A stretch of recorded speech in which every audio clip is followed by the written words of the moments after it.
लाने वाली love story. जब मैं उस रात घर पहुंचा तो मेरी पत्नी मेरा इंतज़ार कर रही थी। उसने हम दोनों के लिए डिनर परोसा। मैंने उसका हाथ पकड़कर कहा, मुझे तुमसे कुछ कहना है। वह नीचे बैठ गई और खामोशी के साथ मेरी तरफ देखने लगी। मैंने उसकी आंखों में किसी अजीब सा दर्द महसूस किया। मैं कसमस में था। मुझे समझ नहीं आ रहा था कि मैं अपना मुंह कैसे खोलूं, लेकिन मुझे उसे बताना था कि मेरी ज़िंदगी और दिमाग में क्या चल रहा है।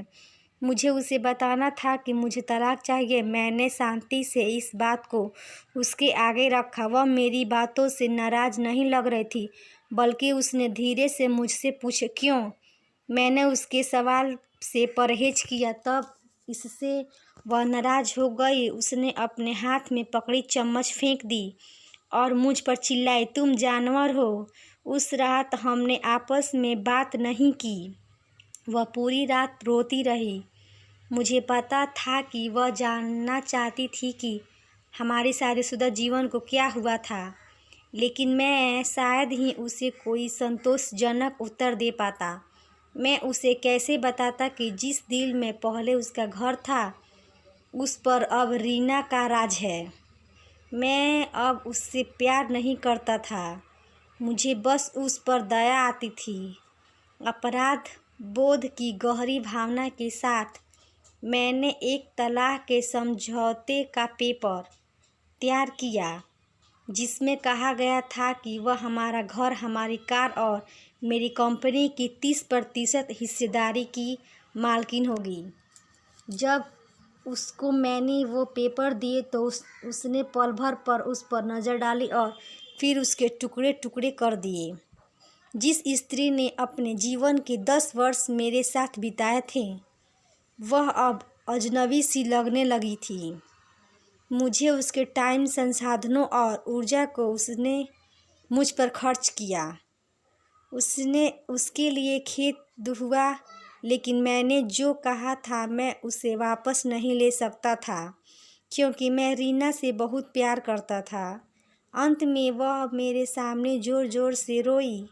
जिसकी मुझे उम्मीद थी, मेरे लिए उसका रोना वास्तव में एक तरह की रिहाई जैसा था। तलाक का विचार, जिसने मुझ पर हफ्तों से परेशान किया था, अब और मजबूत और स्पष्ट अपनी मंजिल को पाने को लग रहा था।